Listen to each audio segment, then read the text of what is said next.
नमस्कार दोस्तों, नेवी की बम्पर वैकेंसी आ चुकी है। नेवी एसएसआर हो, नेवी एमआर हो, दोनों की वैकेंसी आपके सामने आ चुकी है। पूरा A to Z डिटेल बताने वाले हैं और बहुत ही बेहतरीन ये वैकेंसी है। आप सभी को फॉर्म अप्लाई करना चाहिए। तो आइए इसके बारे में A to Z जानते हैं। अगर आप चैनल पर नए हैं तो चैनल को सब्सक्राइब कर लीजिएगा और बेल आइकन जरूर दबा लीजिए, जिससे कि जो भी वैकेंसी आती है उसका अगर वीडियो हम अपलोड करें तो सबसे पहले आप तक पहुंच सके। तो साथियों, इंडियन नेवी यहाँ पर एसएसआर वैकेंसी और एमआर का भी साथ में रख लेते हैं। एमआर के भी 100 पोस्ट यहाँ पर है जनरली। तो एसएसआर की कितनी पोस्ट है? तो 1400 पोस्ट है। अप्लाई डेट कब की है? तो ध्यान रखिएगा, जो अप्लाई फॉर्म करना है वह 8 दिसंबर से लेकर के 17 दिसंबर तक का समय दिया गया है। वो एसएसआर के लिए भी है और एमआर के लिए भी है। सारी चीजें लगभग सभी कॉमन है यहाँ पर। तो अब 8 दिसंबर 17 दिसंबर तो आप कोशिश करिए कि स्टार्टिंग में ही फॉर्म आपको अप्लाई करना है। बाद में सर्वर जैसी समस्या जो होती हैं वह सामने आ जाती हैं। इसमें मजे की बात यह भी कि इस बार नेवी में ने बहुत अलग किया है। लड़कियों को भी साथियों यहाँ पर सम्मिलित किया गया है, तो लड़कियां भी इस बार फॉर्म अप्लाई कर सकती हैं। इसके बाद जो फीस है, तो फीस कितना है? 550 रुपया है। 550 के साथ साथ जीएसटी भी आपसे लिया जाएगा, जीएसटी। तो लगभग ये जो फीस आपको पड़ेगी 650 रुपया, और 25-50 रुपये साइबर वाले ले लेंगे, तो लगभग 700 रुपया हम इतना मान करके चलते हैं। वहीं एज काउंटिंग कब से कब तक होगी ये भी जानना बहुत ज़्यादा जरूरी है। तो जो एज काउंटिंग होगी वह 1 मई 2002 से 31 अक्टूबर 2005 के बीच में अगर आपका जन्म हुआ है तो ही आप फॉर्म भर सकते हैं। ये चीज़ ध्यान रखना है। वहीं क्वालिफिकेशन की मैं बात करूं तो क्वालिफिकेशन के लिए ध्यान रखिएगा, आप मैथ साइड से जरूर हो, ठीक है, साइंस साइड से जरूर हो, और इसके साथ साथ में ध्यान रखिएगा यहाँ पर फिजिक्स भी हो, मैथ फिजिक्स, और कंप्यूटर अगर है तो कंप्यूटर या तो बायो, कोई एक यहाँ पर होना जरूरी है, ठीक है ना। तो जनरली यहाँ पर मैथ और फिजिक्स अगर है तो आप फॉर्म को अप्लाई कर सकते हैं। सिलेक्शन की और क्या प्रोसेसें हैं ये भी देख लेते हैं। तो सिलेक्शन में सबसे पहले रिटेन होगा आपका। रिटेन लगभग जनवरी वगैरह में इसका एग्जाम कंडक्ट हो सकता है, क्योंकि डिफेंस सेक्टर में कोई भी इधर झोला मोला नहीं होता है, बहुत जल्दी प्रक्रियाएं प्रोसेस की जाती हैं। इसके बाद आपका फिजिकल होगा और मेडिकल हो जाता है। साथियों, इसके बाद ये सबसे इंपॉर्टेंट है इस बार कि एडमिट कार्ड इस बार सबका आने वाला है। अभी तक जनरली होता क्या था कि मेरिट बेस पर ही एडमिट कार्ड भेजा जाता था 90-95% वाले बच्चों का, किंतु इस बार साफ साफ लिखा गया है कि एडमिट कार्ड सभी का जाएगा। हर एक बच्चा यहाँ पर एग्जाम में बैठने वाला है।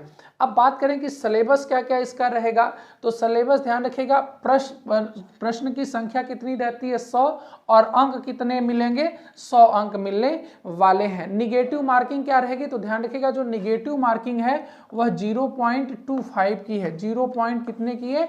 25 की है। 2 घंटे का आपको यहाँ पर समय मिलने वाला है। सब्जेक्ट कौन कौन सी है? तो मैथ्स है, आपको ध्यान रखना है, साइंस पूछा जाएगा, जीके पूछा जाएगा और इंग्लिश पूछा जाएगा। सभी कितने कितने क्वेश्चन? 25-25 क्वेश्चन रहने वाले हैं। और ये भी ध्यान रखना है कि सभी में पासिंग मार्क होना जरूरी है। ऐसा नहीं है कि आप ध्यान रखो मैथ में 25 में 25 कर लो और जीके में 25 में 3 नंबर हिलाओ तो भी आपका सिलेक्शन नहीं होगा। ध्यान रखिएगा, पासिंग मार्क लगभग 33% से लेकर के 45% के ऊपर ही आपको हर एक सब्जेक्ट में अपना अचीव करना है।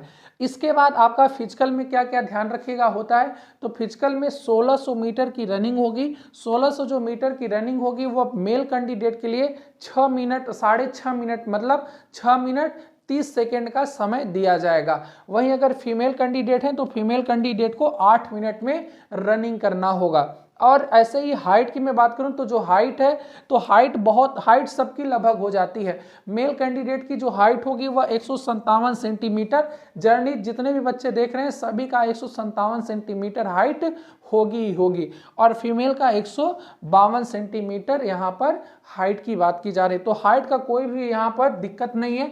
ध्यान रखिएगा, सेम ये जो प्रोसेस है वह किसके लिए? एमआर के लिए है। इसमें जरूरी क्या है कि इस बार इसमें महिलाएं भी भाग ले रही हैं। इसमें महिलाएं भी भाग ले रही हैं। तो बहुत ही ज़्यादा बहुत ही इंपॉर्टेंट ये साथियों वैकेंसी आप सबके लिए रहने वाली है। और ध्यान रखिएगा यहाँ पर कट ऑफ क्या हो सकता है, तो कट ऑफ आपको ध्यान रखना है कि 100 में लगभग 65 से 70% आपको लाना ही पड़ेगा।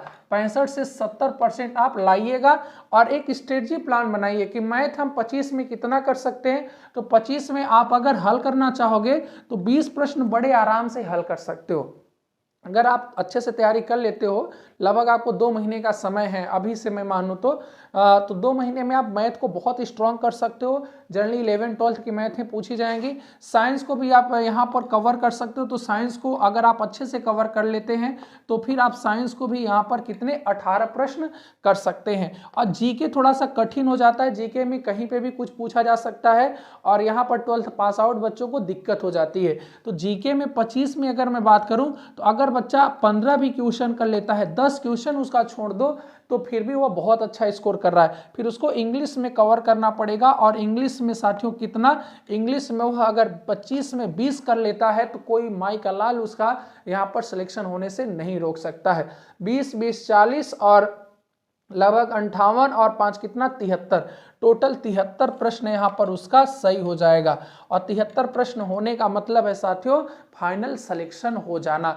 तो ये सारी आपको स्ट्रेटजी बनाना है और एकदम विधिवत तरीके से A to Z सिलेबस को और क्या क्या कैसे हमें इसके बाद सिलेक्शन प्रक्रिया है ये भी ध्यान रखिएगा।